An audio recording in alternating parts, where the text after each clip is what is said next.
so welcome to the Robert Jean Experience. We are live. Robert Jean is here answering your questions. So go ahead and go post those in the comment section.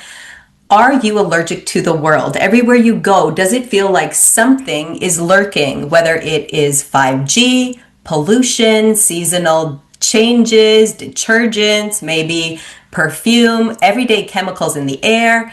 For people living with chemical sensitivities, ordinary places can suddenly trigger real physical reactions, leaving them constantly wondering what their body will respond to next. And navigating a world that is often feels unpredictable is not fun. So today we're talking about what those experiences are really like, but it shouldn't be this way, and you do not have to live that way. Today, Robert will explain why these reactions happen and how the brain may actually be driving them.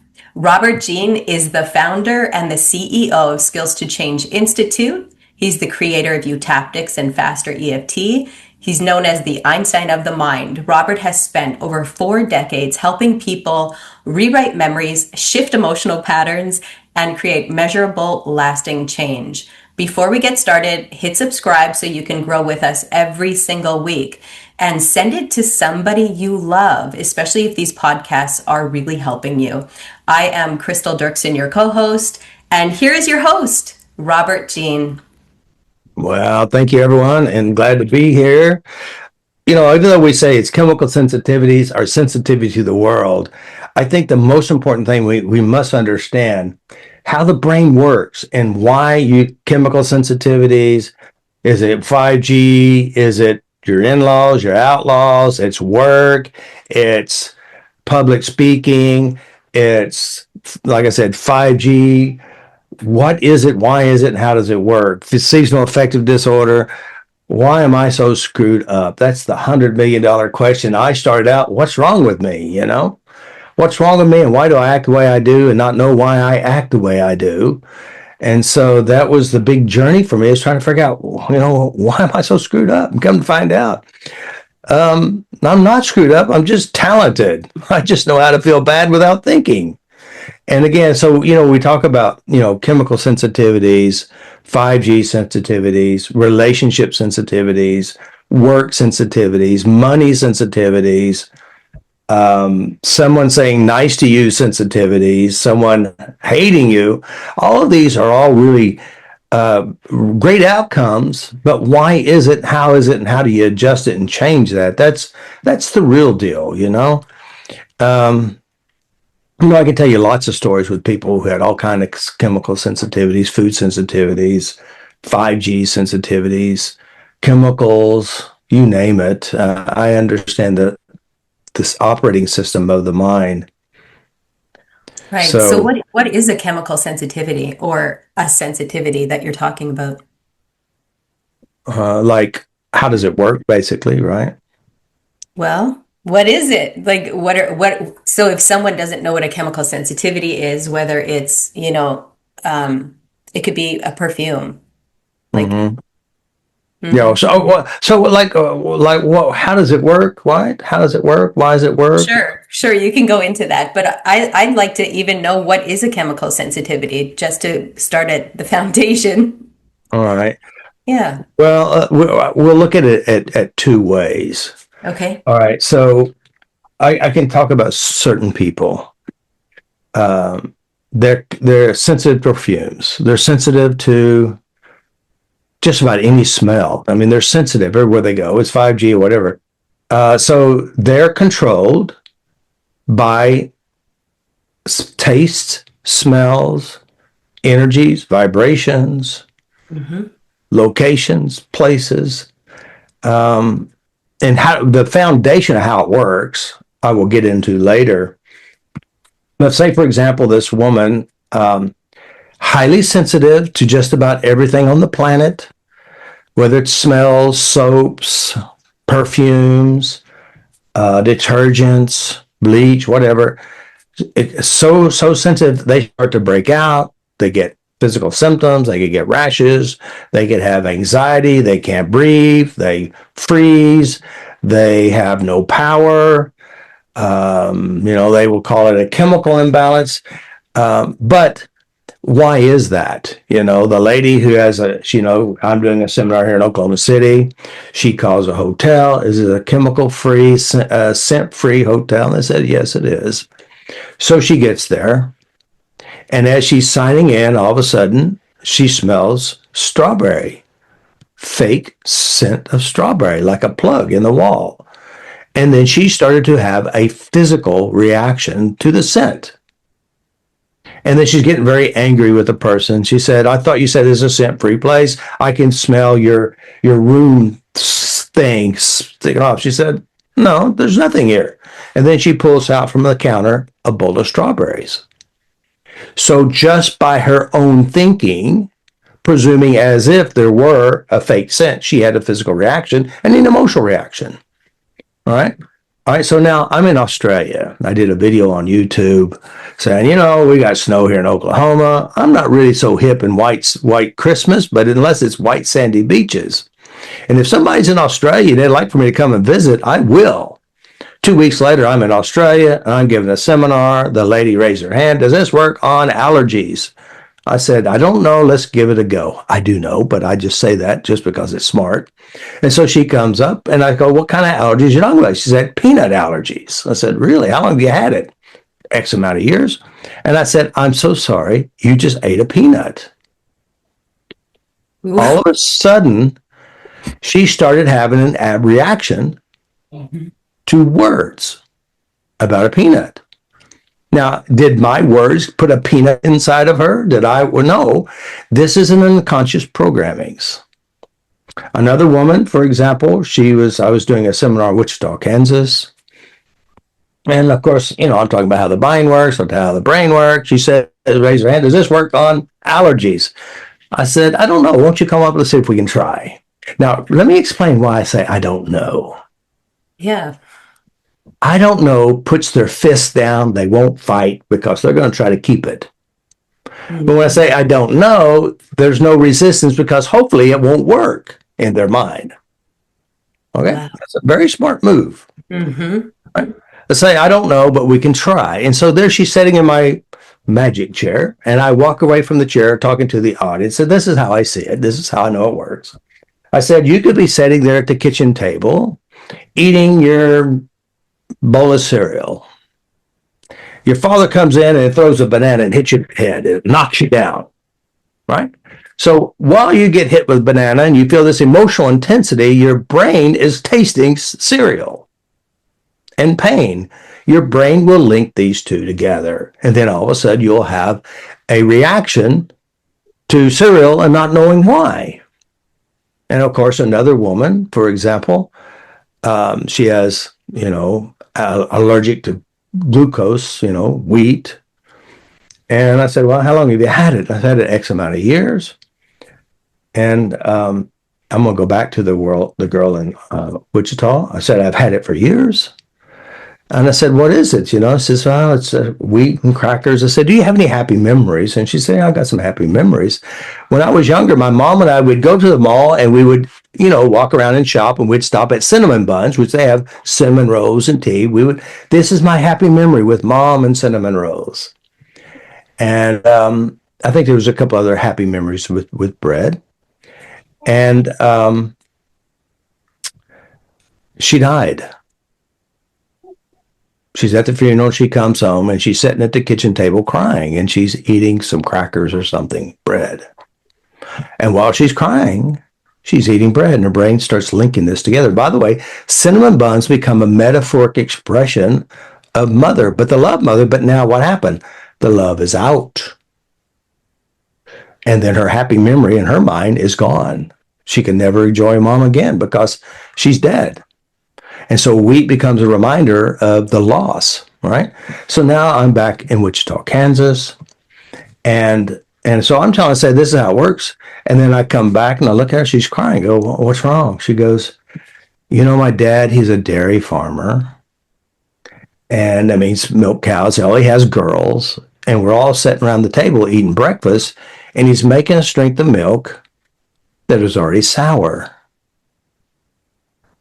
And so I said, oh, interesting. I said, so let me ask you, so when you eat milk, and she says, I love milk. I love it. I love cheese. I like, cheesecake, milk, but all this stuff.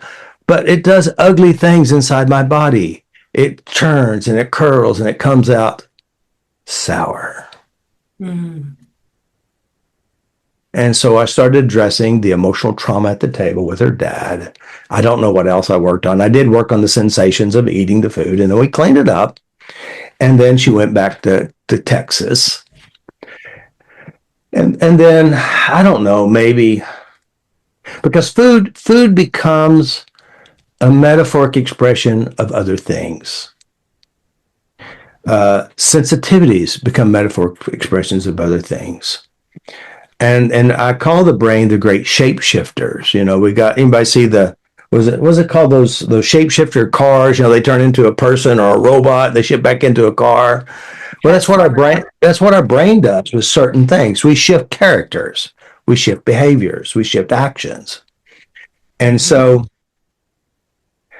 the brain, it captures the world. I say that when you're born into the world, your brain internalizes the world. That means it creates a model of the world based on the model which you grew up from. So if Danielle or Sherry or Nicole or any of you guys were born in an emotional toxic environment, like your brother hates you, your sister hates you because she stole the limelight, they're older and they're mean to you, the little child who experiences that starts to see, wow, the world's not safe for me. Or inside the house, mom's psychotic, dad's an alcoholic, and there's fights and there's screaming. There's a lot of toxicity, emotional toxicity floating in the air. And then you have a tendency to believe it's not safe. So you learn to model the world. The world's not safe. I don't feel safe. And so then this is normal, by the way. This is a normal world for that child. It becomes what you call, our own jungle, our own inner kingdom of the world. And so what we do is I talk about in training, we talk about, why do we have problems? The cause of all problems. And that was my biggest search. Why am I so fucked up? Pardon the French. Why am I so screwed up? What's wrong with me? And of course, many people do ask that same question. And unfortunately, there's a lot of people out there going to tell you why. It's because you're a woman, because you're a man, because a woman ate an apple and gave it to an innocent man. It could be because of your astrology sign, your numerology sign, or better yet, you're from Texas, or you're Irish, or you're Italian, or you're Ukrainian. That's why you're screwed up. It's your genes. It's your genetics. Mm-hmm. Or better yet, they'll say you got blocked energy. Another group will say it's just your ego. That's what's causing you problems. But what is really the real problem? That was my search. Mm-hmm. What is the real deal and why we have problems? And I figured it out. It's pretty simple, really. You're born into the world, and that world that you're born into, they educate you, they teach you, they train you, they impact you. And from that impact, from what you've been exposed to, you internalize the world. You create it from within. And of course, that becomes what we call your survival skill. You're going to survive with what you learn because you know your role, you know what happens, and you operate from it. And by the way, if you come from some of these great cultures, they help induce that and support that and force that on you, and they make it a really real reality. Even though it could be pure horseshit, but you believe it because it's real, because you internalized it. So when I said, well, the cause of all problems, it's, you're born into this world, and before you got there, before you hatched out of the egg, you birthed, the world was already there. That means your mom had her problems, the culture had their own issues, and then when you're born in this environment, you're innocent, and now education starts. Yeah, because if you're born and they walk out of the room, they never come back and visit, you're dead. Weeks later, a week later, how long it takes, right? So they come in and they change your diapers. They treat you as if you were your brother. They act you in certain ways. And from these ways, we develop coping skills, identity, and value. And then we take this programming, crazy emotional toxicity, we take it to school. We find the same environment. right? And then you leave home. You get married to the first guy willing to take you or woman. And the crazy thing is, they're just like the one you left, but could be worse. Right. Or you become them. And so you're in university.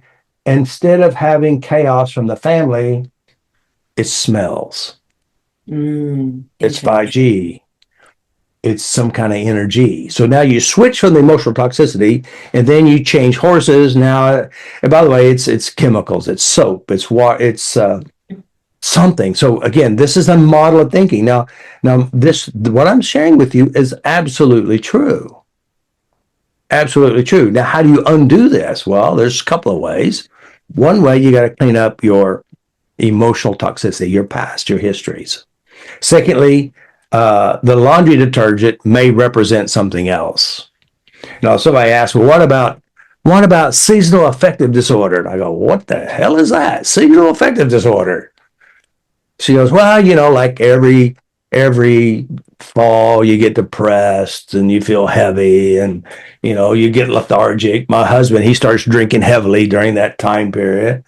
And I go, well, let's just kind of examine what's going on back then. He goes, well, I know what my husband's problem is. I said, what is it? He says, well, he woke up Christmas morning, went down for Christmas and the tree, and there she was, dead. She killed herself. Mom did. Well, that's going to screw up any Christmas party, I'll tell you that. All right. So then it becomes what you call an emotional, I don't say celebration, emotional repeating pattern. So around October, he starts to being crazy, depressed, because he knows the big day is approaching. Now, what's really nice about people, and there's a part of our brain that is so incredibly smart, it's like it knows how to pick the perfect partner. The one that reminds you of your father, or the one that reminds you of your mother, or better yet, your mean-ass brother or sister. So it has this tendency to capture, bring close, and help repeat. So now I'm working on this lady, and she has a seasonal affective disorder too. I say, we got twins. He does, she does. So they have a depression party every end of the year. So I started asking her about what happened in her life. She had anything bad happen? And of course, she didn't link these two together, seasonal affective disorder and the story we're working on. Because, I'm really good at what I do. You can bring your worst memory, physical abuse, emotional abuse, sexual abuse, any type of trauma, and I can help flatten it out, update it to where it's not real and true anymore. So we was working on, because I had people write a list of the worst events in the world, and I'm working on, and so apparently she had some abuse experience, some sexual inappropriate behavior towards her. And the story is this: I went to go see my friend next door, and she wasn't there, but her stepfather was there. And he caught me in the laundry room trying to do things he shouldn't try to do. So I grabbed my clothes, because he took them off, and ran across the yard to my house in the snow. Guess what she doesn't like? She doesn't like winter, she doesn't like snow, and she hates laundry. Could you imagine? What? It's all linked together. So we clean up the memories, clean up the references, update them, and then she loves laundry. And she doesn't go getting you see this guy, the ice guy, whatever his name is, you won't see her go out there laying in the snow, but she could do angels if she wants. But the point is, the brain links things together. That's how the mind works. Right. So again, this is just how the system works. So if you understand, the brain, I call it a shapeshifter. It creates metaphoric expressions. A metaphoric expression, if you don't know what that is, I got a glass here. It's blue and it's got salt in it, sea salt, Celtic, right? So when I show you that, you're going to give it a meaning, your unique meaning. So everything has a meaning, and everything is linked, built on a meaning. Like, for example, Carol. Carol hated olives. Literally hated olives. Now I go, how can you hate an olive? They do nothing. They lay there, they lay in the jar, they don't do anything. Nothing. So the olive becomes a metaphoric expression of something else. That something else was a trauma, a traumatic experience. So, one of the things to clean your life up, guys, and I say this, the number one healing agent in your world is yourself and whatever it is you hate, despise, avoid, run from, and dislike. Now, again, why would you hate olives? Olives do nothing. Why would you hate chicken? Chicken does nothing. Right? So, as we're working on her, she had an emotional link to something salty and something that shouldn't have happened. Mm-hmm. That's unconscious metaphor. Now, a lot of times she said, don't I have the right to eat what I want? I said, absolutely. But I said, but you don't want to be controlled by olives or detergent or the smell of something, because then you become the slave to whatever you feared. And so a lot of times when people say, I hate something, I know when they say they hate it, they're passionately involved with it. They have a really strong emotional connection. And it's not about the olives, though. It's about someone else, some event, some trauma. So, so this is how it works. This is how the brain works. Knowing how to update memories and update how you represent things is the true key. And it is a journey. It's a journey of empowerment when you start the journey. And there's going to be what you call the scary moments. That means, oh shit, it's inside me. I got to make peace with it. So, so this is it. I've worked with so many people with severe stuff, Mm-hmm. Yeah. So basically you're saying that it's really a link, the chemical sensitivities. Absolutely. And a linked and also a groomed problem. That means they could have an experience. Well, there's a woman in Australia. She her mother I guess made her eat ginger or something. I don't know what it was.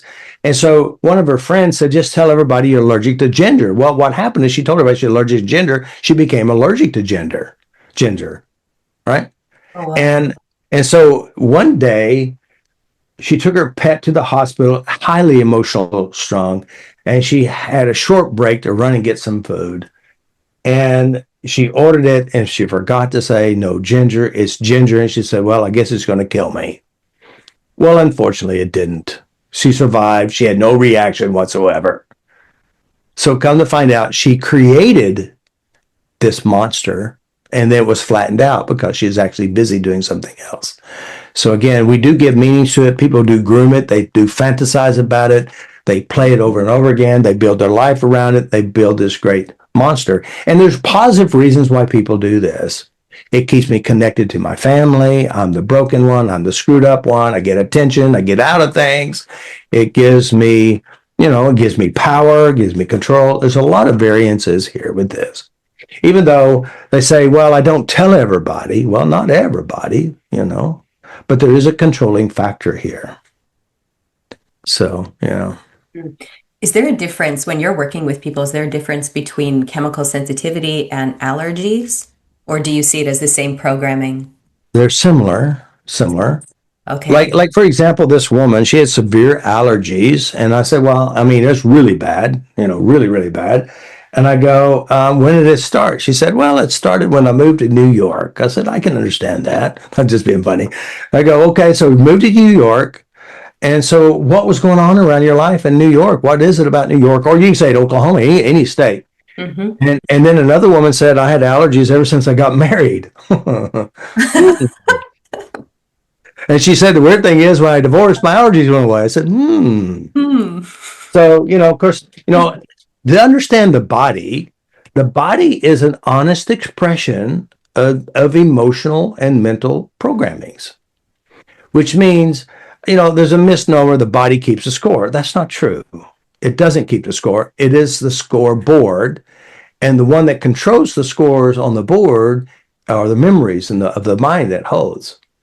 So, but see, most people are not very smart this way. They don't understand how the mind works. And consciously, we know our body's making us feel bad. And so, therefore, we're aiming and blaming it, not realizing the body's reaction is a self protection built on the mind's programmings. So, if you go and change the memories, the body responds differently. And so, the lady sitting in the chair, when I said, I'm sorry you ate a peanut, having a reaction to fake, non existing peanuts, I stepped inside of her mind and we started asking questions. And it all started when she was a young girl and her aunt, who was in a wheelchair, was babysitting. Now, this aunt was not a very nice aunt. She was mean to her. At one time, her aunt was either pulling her hair and hitting her, and she noticed her breath. And her breath had the smell of peanuts because she just ate peanuts. Later on in the kitchen, another memory. The aunt's going to hit her with a rolling pin, and at the end of the rolling pin, it looks just like a peanut. So her brain linked peanuts is dangerous and bad.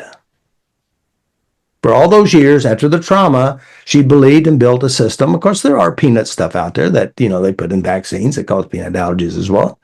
So it did shift it and change it that day, And so now she's a peanut farmer in Oklahoma. No, I'm just kidding. She dressed up on Halloween as a peanut man, And like another woman in Oklahoma, she had a severe tested walnut allergy. True story. True. I mean, all my stories are true except one. That's that again, the slap again. Remember, so it's that one. So anyway, that peanut allergy. So we're in Oklahoma, and this is in the early days, and we addressed her walnut allergy, and we tapped it all away. She didn't test it because whenever she had this allergy, she has to have her EpiPen, because of the killer, right? And years later, she went and did another allergy test, and the test said she's not allergic to walnuts anymore, physically. So it is the brain. It is the brain that does it, and memory references. Yeah. Yeah. So we need to make peace with those peanuts. Yeah. Walnuts. Well, however you see a nut, however it hangs in the tree. Yes. Make peace. Make peace with it. Well, we have a question. Let's get to the questions. Danielle has her hand up. Yes. I know all that because I follow several seminars with you.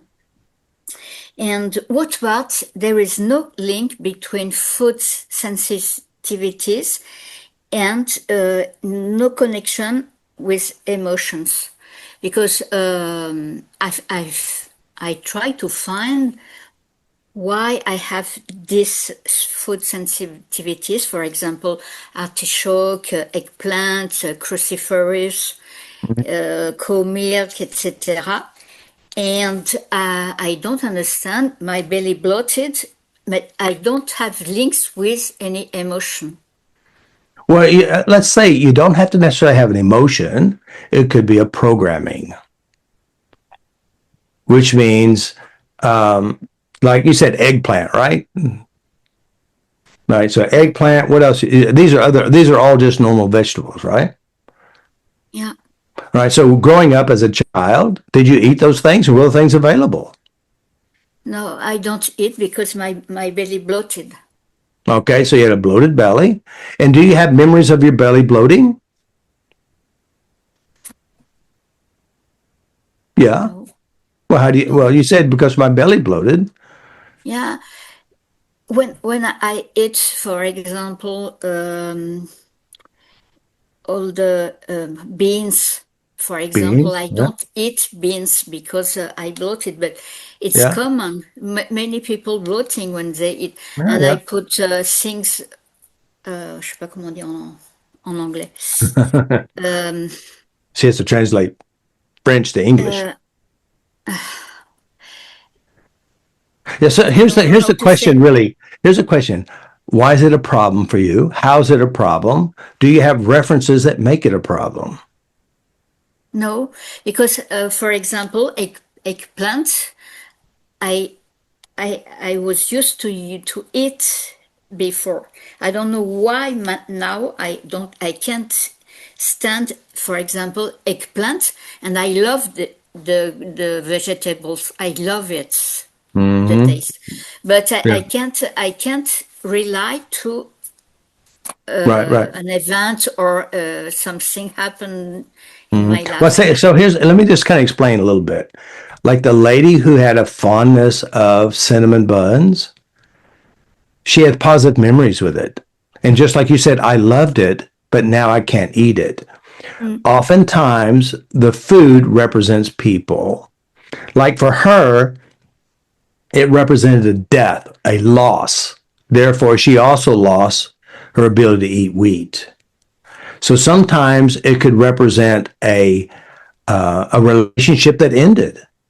It could represent many things. Now, when you say emotions, emotions is 1/5 of memory. So you got to be able to adjust the visual memory, the taste memory, the smell memory, the auditory memory as well. So again, bloating is a physical memory, is a kinesthetic memory. You know, I work with people who had very similar, and what we did is we went in, we look at memories and references, we adjust memories and references, we go back and we change the physical reaction to eating it in the past, because see, your brain makes it real today, because your brain learns from, we call it fractions or pieces. It puts them together and then you operate as one operating system. So you think about vegetables, whatever it is, eggplant, and when you think about it, your mind will create bloating and you can't have this. And there's a programming here. There's an emotional condition that's driving it. So in order to set yourself free from it, you got to get, first of all, you go to the pain or the frustration or the whatever it is associated to it, having it, eating it. And then you also go into who's it related to. Who's it? If you say an eggplant or vegetables, if it were a person in your family, who would it represent? It could represent grandma. It could represent mom. It could represent something. Just my Armenian roots. Armenia. All right. So that's a cultural thing, right? And do you live in Armenia? No, You left home. no, I was born in France. Oh, okay. But your roots. All right. So I'm just trying to figure out the links here. There's a link to something. There's emotional conditioning that drives it. And again, because what we do is it's like I have this fear or I have this chemical sensitivity. What people do with the fear or worry, same thing, they imagine the fear happening and they feel it and it creates anxiety. And so if they have had as a child who've had, a bad experience with the food or a good experience with the food, that experience, even though they were 10 years old and they love this food. This one little girl, I love watermelon. I love watermelon. I love water. I could eat a whole watermelon. And this little girl ate it like it was, she's a champion. She actually was a champion watermelon eater. As a matter of fact, the last time she won a championship and she ran it, won it, and then she drank something else with it and it made her sick. And as she's looking at the vomit, guess what she sees? Watermelon. Now, all of a sudden, she has an allergic reaction to watermelon. Now, before that, she loved it. But when she drank, I don't know, it was a soda or something with it, and it all came out, that was emotional trauma. And her brain, she saw watermelon and she thought, watermelon did it to me. Therefore, we call that negative dumping or linking to watermelon. Now she can't eat watermelon. She says, I get nauseous just thinking about it. I go, do you have experience? And sure enough, you go back. She loved it before. It was really great. And then she drank something with it, and it made her throw up. And from that point forward, watermelon was taboo because her brain is recycling the last experience, the last imprint. So there are links. You may not, you say, you don't have any. You do have something. And finding the somethings or the pieces or the elements that help develop this reaction can be updated and changed. It's, you know, we have, Maybe, Robert, I can tap and say that I don't know what happens, and because I can't. I try a lot of times to link with something. yeah. So I can tap saying just I let it go, knowing that I don't know what is it. Yeah, what I would do, I know it's been some time ago you had my trainings, right? How long ago was it? Like 2010, 11, 2013 and 13. 2015 and 16. Okay. The training has changed a lot. Do you have one of the manuals that have the art of change in it? Yeah. What I would do is set with the art of change questions, answer every one of them. If you don't know the answers, make the answers up. Then write it out, do the whole art of change. Now you go to the first one in your mind, you change it to where it's positive. Each one of the answers, you're going to find something there. Yeah. Robert, Yeah. because Danielle is saying that, like she's not seeing the connection and the links, does she have some form of resistance to even seeing? Not necessarily. I mean, Okay. I don't believe in resistance. I do believe the unconscious it does have resources. Right. And there are some scary things. And when she starts getting close to the right one, she's going to have an emotional reaction to doing it or not doing it. I mean, you're going to find there is an unconscious resource. Like, when you start working on the deep inner world, the deep inner self, when you start working on this, you're going to be able to shift something. But there's going to be that big, I'm out of here. I'm not doing it. Okay, so you're not calling that resistance anymore? No, it's self-protective. It's a self-protective system. Oh, okay, so it's protected. Yeah. By the way, a panic attack, chemical sensitivities, I hate something, are not resistances. It's the unconscious using its inner resources to protect you. Now, when you call it resistance, it's because most people are ignorant about the brain. They're unconscious. So again, the brain is trying to keep you safe. Now, if you have a lot of traumas, a lot of big, scary monsters inside, your brain will scream through your body. It will make you squirm in your seat. It'll make you go eat a whole cake. It will make you go read a book, fantasize about something, or clean up something. Because it is kind of keep you in alignment of your world. And if that world is crazy, it's safe not to go there. So there's no resistance, but there is what I call the jackpot for personal transformation when you find the resistance. Okay. That's where we got to consciously say, I got you unconscious. I know you got something in there. Right. Yes. Okay. Yeah. So Danielle's unconscious is trying to keep her safe. Well, it's not, it always does it anyway. Always does it. Even in this call today, some of you are going to feel some resistance, right? Because we're talking about the real deal. And we're also talking about what you have in your head. This is normal. If you resist the inner escapism program, which I'm out of here, escapaholic, we call it, you're never going to change it. Right. But if you say, okay, there's something here my brain is trying to protect me from. Now I find I call it the big dragon within. I don't believe in dragons, but there is something that you had an experience that it impacted you, and then you got to work with your unconscious. That means you got to communicate with it. You got to know how it works, and that's what I teach. I show you how your brain works. I show you that there's an inner resource. My belief is, I know it's true. You're not broken. You're not screwed up. Mm-hmm. Your brain is doing things to keep you safe based on experiences known and the experiences unknown. So, yeah, there is something. Always is something. There always, yes. Yeah, there is a link. You cannot not do something without having resources, known or unknown. Thank you, Robert. I'm very proud of you, Danielle. Hey, Nicole. Together. I have two questions, and the first is when I have a problem, maybe I'm stressed out at the moment. And then I found maybe many memories about being stressed out. And then is it important to change every memory? Or is it okay if I tap it away and every time I'm stressed out, tapped away? Now, let me kind of explain.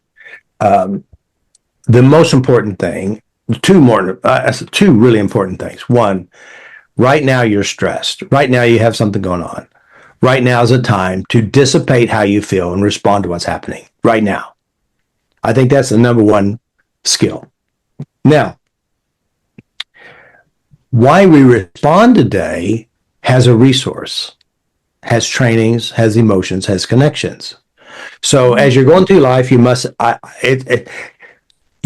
when things happen, you have to process the things, bad things or good things. How you process it will determine how it's going to come back and visit you again. So if you have an event that happened that's not so good, and you go, oh my God, everybody hates me. That's a decision. And then you're going to start looking, everybody hates me. All right. But if you have a coping skill, oh yeah, I feel reaction. And I think we want to think from an upper mall of the world, how I translate and interpret this situation is mine. They have their own problems, but how you determine, how you handle it, and how you process it will affect your future. So tapping in the heat of the moment dissipates your emotions to where you can operate in a smart, intelligent way, and you won't make bad decisions. But that's leg number one, because a lot of times we'll have a trigger here, we'll have a reaction here, we'll have a reaction there, we'll have a reaction there.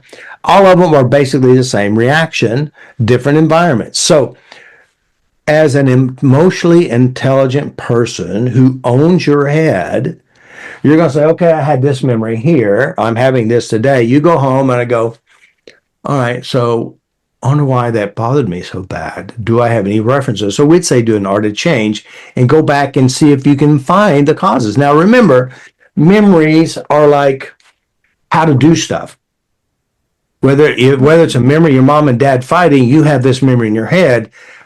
Everything inside your head is you. So you and mom and dad are you. And so this is a programming how to have a relationship. So now you're being triggered over here at work. You're actually mimicking what you learned over here. Not even knowingly, because it's a programming. So the wise thing to do is tap now when you're bothered. Secondly, clean up the trainings that you have already internalized. That means you go to dad and you go to mom, you tap until both of them are hugging each other and having a conversation. So what I'm saying is that the triggers today are little fires that are started. And so you put the fire out, but you didn't catch the guy who's starting the fires, which is the references and the memories.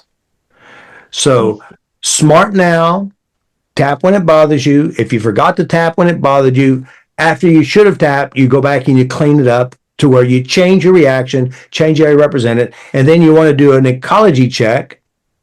What memories in my mind is driving my behavior? You change those, you adjust you change you. So it's many folds to this operating system, because I'm actually teaching you how to be wise. I'm teaching you how to operate in a world of craziness. I don't know if you notice this, Crystal, you know this, the older you get, more shit happens. People die, children move, things happen, jobs change, move, whatever. You have to have the ability to change in the moment and not take any negative souvenirs home. Wow, that's so true. Yeah. And the other question is, I had a memory from 10 to 20 years old. And no, I asked myself when, how was the question? The time when the things happened to me, the traumas happened to me, and it was like 10 to 20 years old. But I couldn't see exactly what happened. I couldn't recognize the the memory, maybe it's a resistance. I don't know. I need to see it with time. It's important to know exactly what happened. Well, here's the thing about this is the number one question. I hear this a lot. You know, you had something happen bad. You don't know what it is. You don't know where it came from. You have no idea what it is. And this is a very normal way the brain works. Like, for example, I mean, all of you know how to use a pen and you know how to write your name on a piece of paper. You can write your name on a piece of paper, but I say, do you remember the day that you remember writing the letter R?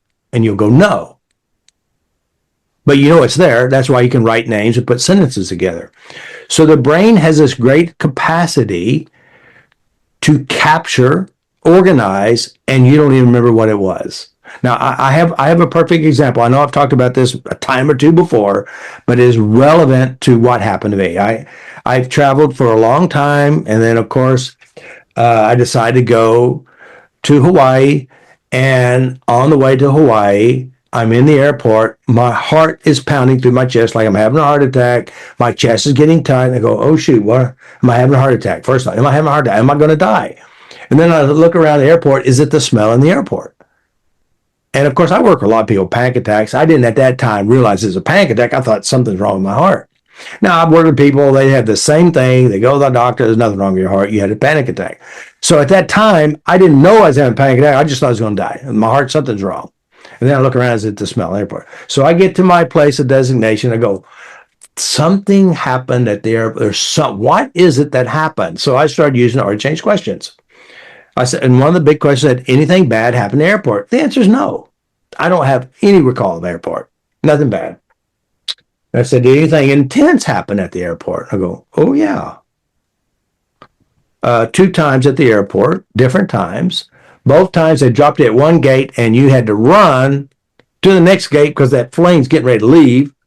And, of course, you can imagine, I'm exaggerating a little bit, fat Robert dragging 100 pounds of luggage to the airport, to the other gate, and, I get to the other gate and I'm like this. God, I feel like I'm going to die because I'm out of shape. I ran cross country and played football and wrestled, but at that time I could run to the bathroom and to the refrigerator, right? And I'm running all the way across the airport. So, but it wasn't a trauma. Logically, I chose to run. Yeah, it was pretty hard on my body, but my brain remembered it. I didn't. Now I'm at the airport. I feel like I had a heart attack. Don't even know why. But I finally cleaned it up. Now, when I come back, it's gone. So that's the point I want to make. Sometimes you're going to have a kinesthetic reaction, having no understanding why. I didn't understand why. No understanding why it happens. But your brain knows. And sometimes it links things together you would never believe that would be linked together. Like the little girl, she loved watermelon. She drank a soda after she ate all that watermelon and made her throw up. Now, looking at the throw up and looking at the watermelon and feeling like crap dumps crappy feelings on watermelon. Now she has a reaction to watermelon in a negative way.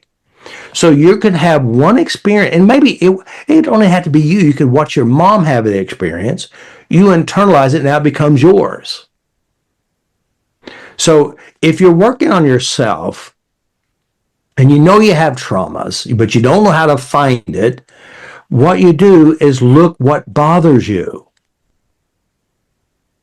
Look what you hate. Look what you hate. Look what you avoid. Think about your ex-partners. Think about your father or your mother, or going back home and visiting family. That'll test your true work. Bring your tapping fingers along in a notebook.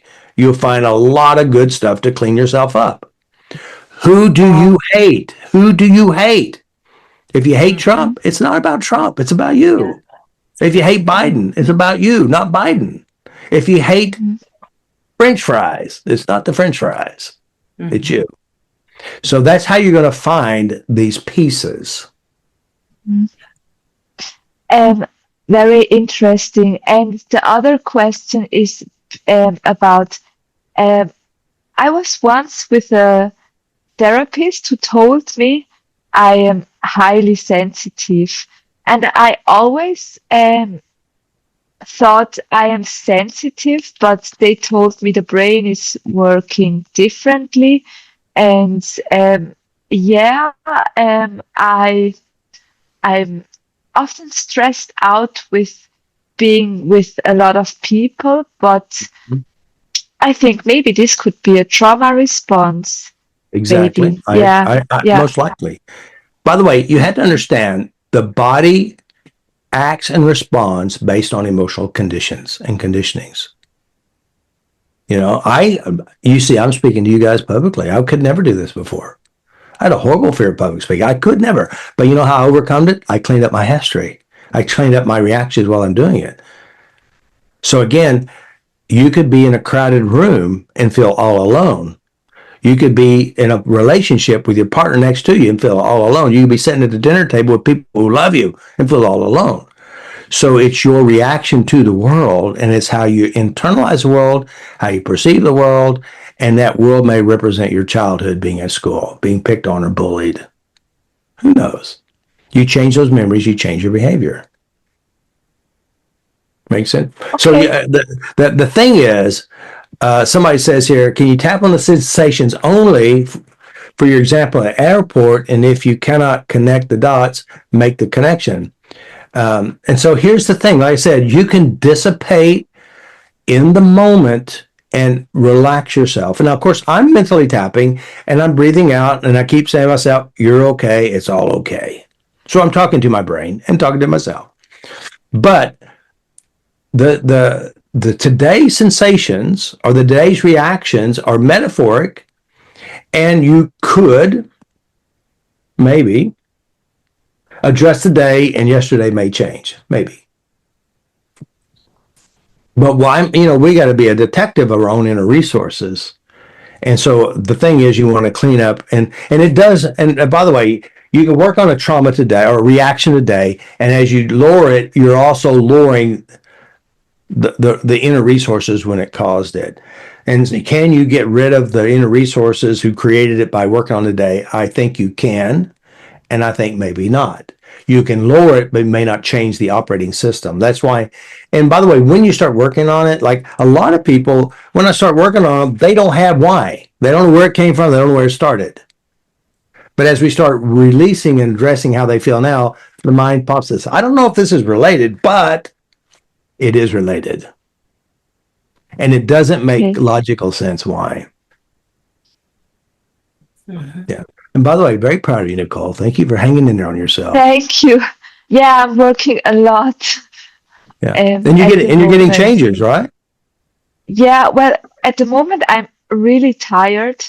Really, really tired. I noticed it in my work when I'm going to office, but I think it's a normal thing, and I think it's a process. The body's changing, and that it's positive. Yeah. Do look at when you look at work. Work oftentimes is a metaphor about your childhood at home, and it also could be a metaphor of school. So kind of look at those metaphors. Clean up your past, home, childhood stuff, your school stuff, and address what's going on today. And your fears. Thank you so much. Good job. I'm very proud of you. All right. So we got any more questions there? Yeah. Well, we actually have a testimony. I had mercury fillings since I was 5 and had to do a cleanse. With the cleansing, I became afraid of almost all food. Mind was focused on poison and symptoms. I could not eat at restaurants, could not eat at other people's houses, bondage. I did not have this therapy at the time. I can now go out and eat. So that is wonderful. That's great. Yeah, very good. Now, by the way, and that is true. Again, I see this a lot.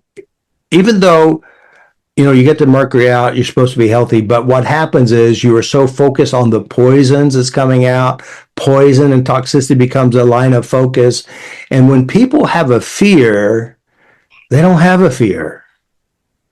They do a fear. And what they do is they imagine. They use these magic words. What if? What if it gets worse? What if I die? What if a plane hits me? What if, what if, what if? And when they go, what if, they create this story in their head and it feels real. And now they're hiding under the bed. Mm-hmm. Right. Yeah. Yeah. But if you're Yeah. listening, let's say you're listening, okay, well, we all know Mercury is not good for us. And so that's a story. But now what I'm doing with that, like we know that. So I mean, I probably have this. Well, what I really hate is Mercury retrograde. That really messes me up. Me too. That's a joke, guys. I don't believe in that. That's for some of you energy people. You might like Yes. that one. You know I like it. Yeah. Right. But yeah, it's a story and it is Mercury in your body. So yeah. what are we But here's here's a bizarre thing too, because there is what you call the mass hypnosis of this stuff. There is a mass hypnosis with some of this stuff, and they're creating these storylines, even though the mercury was removed from the mouth, they still had the program. They were still toxic without even having the mercury until they actually changed the reason, which is the programmings. So like I said, we could have a traumatic childhood and emotionally toxic, and then we leave childhood and we go to university. Now we got a different toxicity. It's the sounds, it's the noises. And then you leave that one and you go to a relationship. Now you have chemical sensitivities, you got allergies, because the operating system is now being, it's like riding in one horse, you jump on another one, you're still riding, you're still doing the same thing. It could be lessening some, maybe, or it could be getting worse. So again, it is the emotional, mental stuff. Now, there's a lot of people who have mercury feelings and there are no problems, no health problems, no nothing. But the ones who oftentimes do are the ones who are already chemically sensitive, emotionally sensitive. They've had traumatic childhood, and they're looking for some reason why I'm jacked up. Right. Okay. That makes sense. Yeah. There's another question here. How to stop comparing new people with someone from our past? Now, say that one more time. How to stop comparing new people with someone from our past? When you say compare, oh, you mean distorting people in the current life and It using our must past? be distorting people. Yeah, well, again, how you do that is you must change the person of your past inside your mind. Now, let me just say this. If you don't understand this, right now, we're all here together, one big family, right? You're having an experience here. Now, when we get done with this experience, you're going to take with you how you internalize this experience. So when you experience whoever it is, Uncle Bob, Joe, or whoever, mom or dad, and again, they said, they traumatized me, they raped me, they beat me, they abused me. The fact is, they didn't traumatize you. They impacted you, and your trauma is based on one thing: what your brain took and internalized and processed in your life. Other people have the same experience and they act totally different. Why? They internalize and processed it differently. So that's really good to know, because again, you're still pointing outside. They're screwing me up. Chemicals screwing me up. Wi-Fi screwing me up. The weather screwing me up. And again, at this model of thinking, you're a victim to the world. You have no power. You're a victim to them. But if you understand this, your brain internalized things. It took it in and created your mom in your head. It created your brother in your head. It created the abuser in your head, right? And it's since your brain took it in and you remember it, you feel it as if it's happening again. So you're the movie director of your movies in your mind. You're all actors in your memories. And if you get this one thing, it's over and it's not true anymore. But the crazy thing is, when you remember something that hurt you, you're doing it by replaying it. You're doing it because you captured it. Now, you didn't do it intentionally. The brain is designed for survival. The brain encapsulated the world from where you came from. It organized it, and then it takes it everywhere it goes, and it still sees the world the same. You make it fit the way you always see it. Now, when you go and you change what the person who harmed you, the abuser, did in your mind, you change it inside you, it doesn't impact them. It affects you. Some people say, well, if I change the memory, they get scot-free away. That means and I said, hold on a minute. They've been dead for 20 years. You still trying to beat a dead horse? That event 20 years ago, why are you still trying to relive this? Because it gave identity, value, and salvation. You're trying to keep you safe. But the problem is you're stuck on a rerun.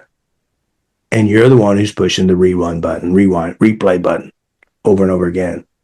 Mm-hmm. So when we say subconscious, unconscious, it's really the limbic operating system. It's that simple. How the brain internalize and utilize. You can change your father in your head. You can change your mother in your head. And you can change soap in your head. And you can change the vegetables in your head. Whatever you change it to, your brain will replicate in your body. This is the power you have. But the problem is that you don't know how to change it. You believe it to be true. You got a tattoo on your ass because of it. You wrote a book. You got t-shirts you're selling.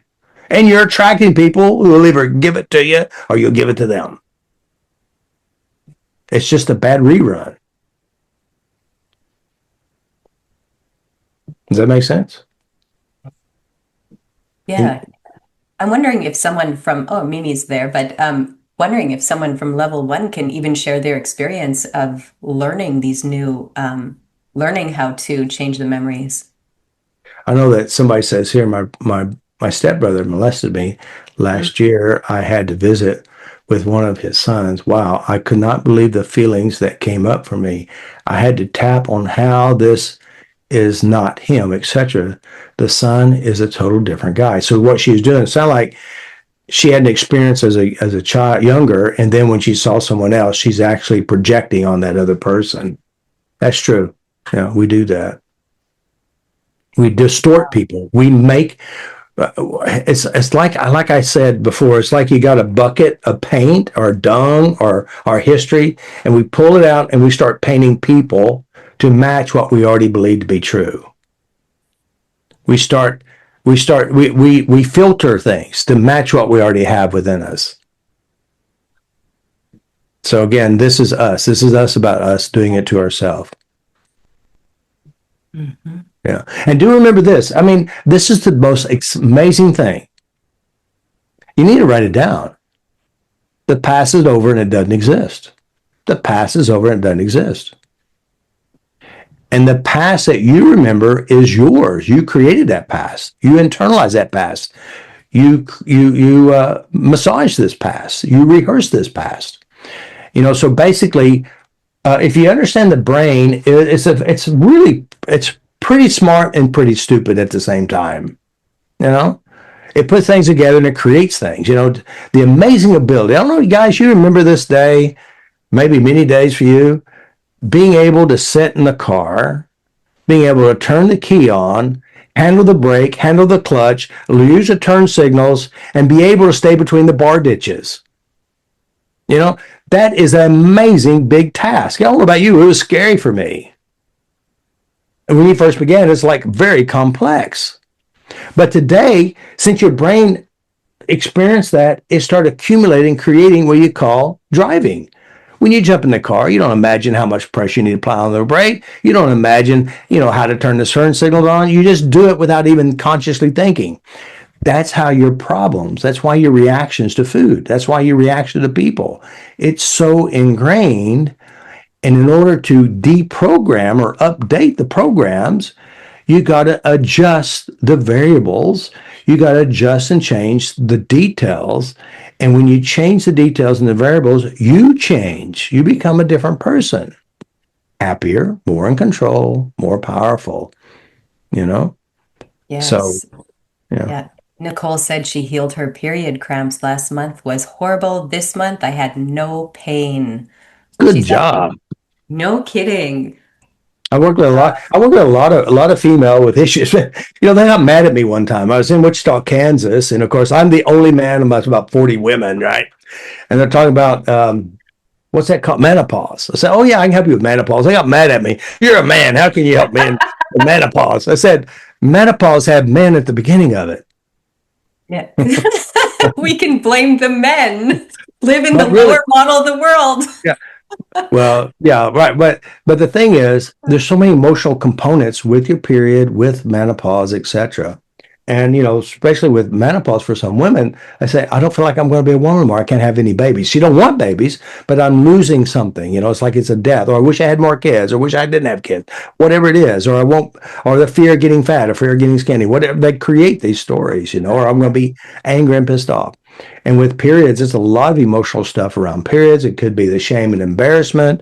It's like it started, you didn't know it was going to happen. No one even warned you it was going to happen, and you're at school, or being shamed and humiliated. You can't even, that stuff is nasty. Mom, don't talk about it. Nobody talks about it. And you feel like you're going to die.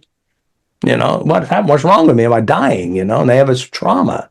So many different things and elements with these physical things, So yeah, there's a lot of stuff involved with this. And it's all really inner programming, translation, interpretations, and, whatever it is they do with it. Right. Well, there's Yeah, lots of training around it already to expect it. Have all these expectations. Right. It's coming. Well, yeah, and again, there's a lot of, there are natural things that happen, but you can also change it. I don't know, some of you may have been on the call. We had, I think it was Vivian, her name, and she's in Australia. And of course, they have, in her family, they had a really big monster when it comes to this stuff. A lot of programming with it. So, and it really helped her clean it up. June said that she walked right through it. I guess she never had it.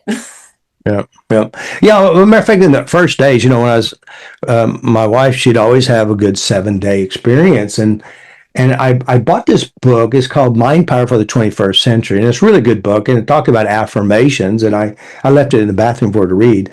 And she said, I'm going to create this affirmation because I'm going to go to be with my friend in Tennessee. And it's during that week. And so she said, I created an affirmation. I'll have a short, fast, easy one. And she just practiced it over and over again with the tapping. And sure enough, she said, I can't believe it's 2 days. It's over. It's all good. It was easy. So the brain has this amazing capacity to make things worse or to make things less. So that's, and then of course, breaking some of the emotional conditionings of our culture really makes a big difference too. Right. I have some more questions here online that people are asking. Okay. You're probably going to make some corrections on even the question itself, or you're going to have to keep people aware. The question is, how do I desensitize my nervous system when it comes to chemical sensitivity? Yeah. Well, that's a pretty simple one. If you've watched the videos of my YouTube channel, especially the testimonials, they say the same thing. Basically, they look at their traumas of their past, their sensitive trainings. They work on that, and then they start moving into areas of their life. Like one lady, she said, I had a sensitivity to soaps. So and how you do this, you remember your soap sensitivity in your mind. So you remember being sensitive. And so in your mind, you change the memory to where you're not sensitive. And then you imagine smelling the soap, getting close to soap, and you tap out any reactions to it. And then you walk past the soap aisle in the grocery store, see if there's any reactions, you clean that up. You walk down the soap aisle, see if there's any reactions, you tap away and you clean that up. And then you pick up the soap and you tap how you feel. And by the time you're done, you're no longer sensitive to the soap. Then you go to target number 2. But do remember this. I'm on the phone, I'm talking to my friend, and he goes, I got a really bad cold. I got a fever. My stomach feels like shit. I have pain all over. And I got off the phone. I started feeling sick too. Why? Because I have that illness of having a cold also. So that triggered my past illnesses. Our brains recycle our issues, recycles our physical stuff. You know, it does it with the good stuff too. I'd say keep all the good stuff, let go of all the bad stuff, flatten it out and update it. All right. Another question is, why do smells trigger headaches and fatigue? Well, it's the same base. It's a shifting of program. It's everyone has their own ways of doing this, and there's emotional links to this as well. And you can dismantle it by, well, like today, you're not around it. You don't have it. And I say the most important time to tap on yourself is right now. The second most important time is you should have, but you didn't, but do it now. So you go back and remember smelling it and remember the headache and you tap it out. And from the past, you go back to your past memories and you clean up your past programmings. Because if you don't, again, what your brain does, it compounds it over and over again. It starts backing up. Now you just think of it and you can have a headache just by thinking of it. Reminds me of this lady who had really severe chemical sensitivities. Now, this is bizarre. She says, I can read the ingredients on the jar or the box, and I can taste it when I read it. They're just words. She's already conditioned and programmed herself to have this problem. That our brain is powerful. Yeah, and it's the most, and it's, in a way, it's powerful, in a way, it's stupid in a sense. Yeah, I call it the intelligent idiot. But we're giving the meaning to it, and we are the ones who create the judgment. Right. Well, again, right. The thing is that, the great spiritual teachers out there said, know thyself, know thyself. What does that mean? It means know what you do inside you. Become your inner janitor, your spiritual guide inside. Be the one who cleans up your head. Be the one, if you understand the laws of the mind, everything inside your mind is you. Your brain created it, and you give meaning to it. And if you change it, it changes. Memories are not the real deal.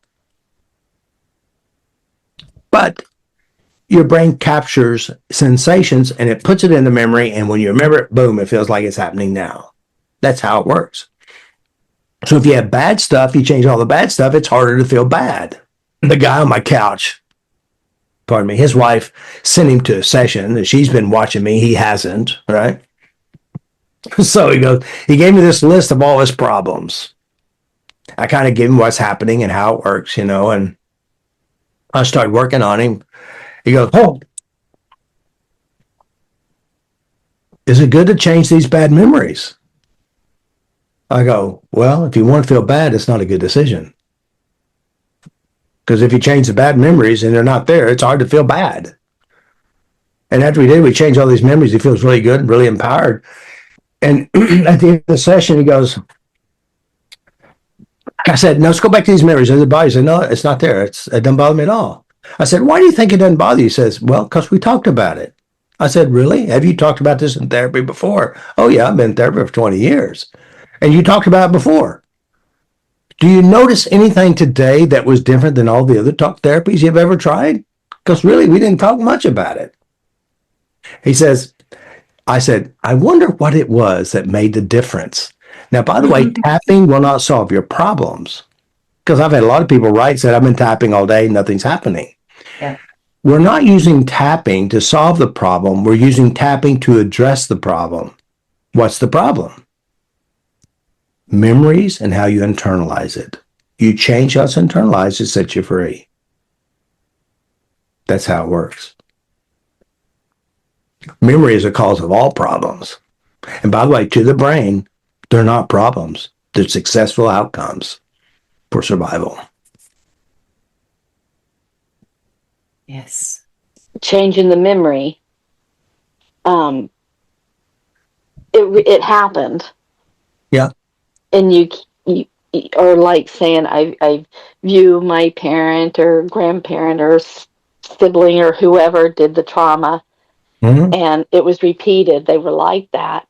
And I understand you recreating it yourself. It's not happening anymore. I get all that, but to go back and change how you look at that person, and sometimes I feel like, well, they weren't like that. they weren't good. I don't want to pretend like they were good and go back and look at them that way because they weren't. Mm-hmm. And Well, so, yeah, when you talked about making them or going back and rewriting your memory, and it's like, how does that work? How do you rewrite when it happened? It's like if you rewrite it, it didn't happen. It does. I just don't want to have that emotional trigger anymore. And I right. understand, like you said, how to change that, but I don't know, maybe I'm just being stubborn or Right. Right. Well, resentful or something. yeah. I don't want to Yeah. look at them being good when they weren't. Yeah. So let me kind of explain this. Remember, I said, go like this. Take your hands like this, and then go like this, and see how big it is. How big is it? So it's not that big, is it? Most brains weigh about 3.5 pounds. Now, let me ask you: that person you're talking about, is he in there? Can you put that person in there? I'm sure he weighs at least 100 pounds, 150 pounds, right? So is that 150-pound person, that whole person is in your brain? Mm-hmm. Is it? No. No. But what happened is, you have to understand this, super important. You witnessed and experienced something outside you. You took this person and you put it inside you. The person inside you is not the real person. This person inside you is your personalized translation of this person. Now, granted, he may have done things wrong, he probably did, but you're not there anymore. And the person that you're going to change inside you is not him. You're going to change you. Now, remember, every person in your brain is yourself. That means you created your brother, you created his actions, you created your feelings about him, and you create his thinking process too. So when you go and you change the memory of someone else inside your head, John, Joe, or Jack, or Jill do not change. What you're actually doing is changing what your brain will recycle on you. And by the way, you do what he did too, but you do it to you, or you may do it to others without thinking. So what you're saying is, partly, I need to keep this memory close because I don't want to let it go because it's valuable to me. Now, why is it valuable? Because you have this character, and either one or two things. One, you're going to act like them, or you're going to find another one to replace him. Another person, another place. You'll shift it to someone else. So if you change them in your head, you don't change anybody but you. They could be dead and gone. And when you change you, it doesn't make you stupid either. When you have a negative memory or a positive memory, your brain goes, this is how we do it. Mm-hmm. It replays and replays and replays. So the question is, do you like having this character and programming inside you? If you change him, he doesn't change. You change. Remember, all memories in your head is an instruction on how to act and to perform, how to attract and to become. And here's the weird thing is, if you change a memory, a character who shows up like that in your life again, you go, not interested. Thank you very much. Mm-hmm. I gave it The Office. Yeah. Does that make sense?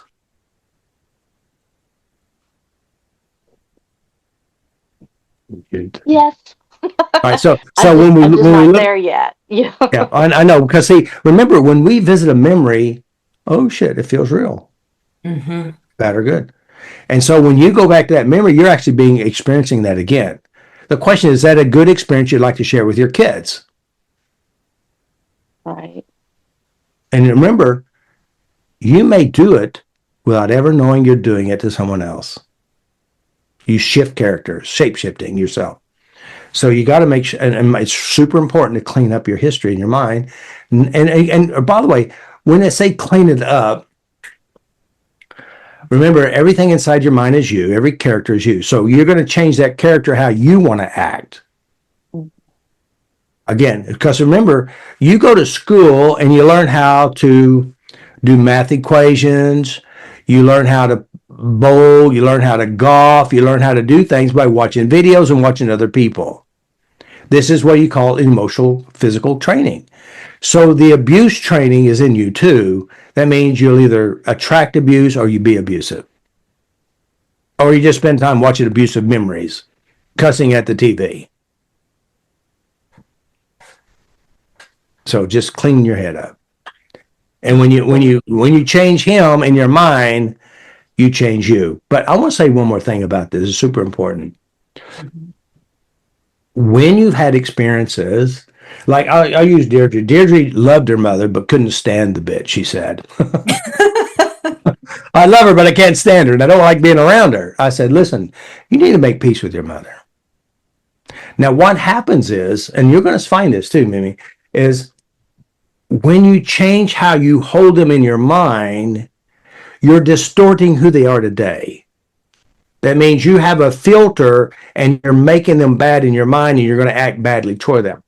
And I said, Deirdre, you need to make peace with your mother. So she started working on how she felt about it, the memories of what your mom did and all this stuff. And then she goes, it's the weirdest thing. She's acting like she had sessions. She's changing. And I said, Deirdre, she's not changing. Is that your glasses are being updated. And like the woman who came and she booked a set, she called me on the phone first. She goes, I need to know what to do with my husband. I said, is he dead or alive? You know, I don't help people with dead people. She goes, no, he's been married for 30 years. He's an alcoholic and I need to know what to do with him. I said, okay, well, so it's for relationship therapy. What you do is you write a list of everything you ever did wrong, every bad thing, every experience you have. Have him do the same thing. So she comes, I work on her, I change the memories. At the end of the session, she goes, I don't know what to do with him still. I feel like I wasted a whole 2 hours. I said, well, I'm getting ready to work on him and I'll see you next week. We'll sort it out. So she leaves. I go to get him. He wasn't there. I went 10, 15 minutes later. He wasn't there. Right. So the following week, she shows up and the first thing she said, oh my God, he completely changed. Did he change? Her perceptions changed. Now, I want to put a pause here. When you come home and you kick your dog every day you walk in the door, what the dog's going to do? He's going to be drinking beer with his buddies down at the local store, at the local bar. So she too had an attitude that repelled him. She changed. She perceives him differently. The relationship shifted and adjusted. Now, Kim, she was abused, sexually abused by her brother. She moved from Arkansas. That's where Noah's Ark landed, by the way, because God was no geneticist. And she moved to Australia. She's told this story before.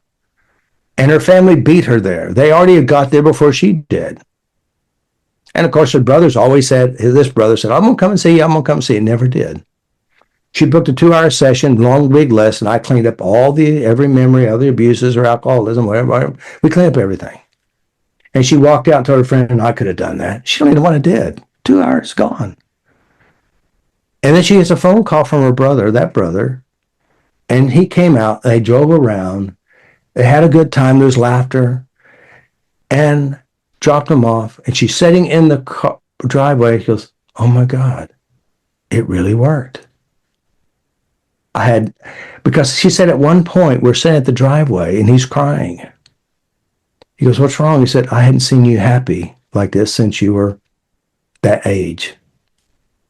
She reached from patting on his leg and said, I'm okay. It's all good now. Because, see, it's really about how we hold things and perceive things and represent things. When I say forgiveness, it's not for anyone but you. And you're not forgiving them. You're forgiving what you chose to hold at some unconscious level, a memory to keep you safe, but it kept you enslaved. When you update your references, you become free. They could still have the problems, but you're not playing with them anymore. This is the true deal, Lucille. So, ultimate forgiveness, I call it. Right. Yeah. Yeah. But I can understand when we've captured that information, it's so easy because when you bring up the memory, like when I started working on issues with my dad, in my mind, it was hard to it was hard to see some of the experiences I had with my dad, that it was me. I'm looking at me when I look at my dad in my brain. What are you talking about, Robert? Stop it. Because that's not me. I don't act like that. But yet that was my brain. That was what I captured. Those are my experiences. Those are my memories. And now my brain is using that information on me. And it's going to recycle that information, and I will marry according to those experiences. Yeah. Yeah. But it is, in the beginning, it is harder to look at that and say, I have to change that. That's him. That's not me. Yeah. But but isn't it bizarre too? You find people who mimic him, mirror him, act like him, and you don't know the points that you do act like him because you check out. His programming kicks in, and later on you come back out and you go back to your own fairyland. You go, okay, everything's good. Mm-hmm. That's because it's you. What you internalize in you is this is how we do it. If you get that one and you update it, you become free and become even more spiritual in a sense. Mm-hmm. If you believe in spirituality. Yes. Yeah. Right. Yeah. All right. This has been a great call, hasn't it? Yeah. Very good. All right, guys. So let me just say this, guys. If you like this material, you like what I share, send it to people you know you don't like. It may help them out. Send it to the people who trigger you and bother you. Send it to your family members. Send it to those in your past. And better yet, subscribe, share this with other friends and people. We got podcasts. You know, we got our podcast there. This is a podcast that's going to be available for you to listen to. Well, I do upload it on YouTube as well. So, guys, learn to be your own best friend. Learn to like yourself. Learn to heal yourself. Learn to transform yourself. Create a better quality of life because it's what you want, isn't it? It's what you want. So invest in yourself, and we're going to see you again. Thank you guys for being here. And we do have lots of online trainings. Come and train with us. We got the free 5-day course, kind of introduce you how your brain works, and book a session with me. I'll knock that stuff out of you. I'll set you in the right direction, and learn to be your own master of your own mind. You know, you can change yourself is the course you need. So I'm honored that all you here, guys, and just remember, you only have one life to live. Make it a good one. And if you're going to have a fantasy, guys, don't let it be a miserable one. Clean up the cobwebs out of your mind, change the bad ones, and live a beautiful life. It is a beautiful world. If you don't see it that way, you need to dust the glasses off. Update yourself. We will see you again. And just remember, invest in you, invest in you, and invest in you. Because what you hold in here, you're going to do other people. So just be nice. And tap on yourself. Yes. Thank you for being with us on the Robert. Go ahead, Robert. Nothing. I was going to say. Okay. That's it. All right. Thank you. Thank you, guys. Yes.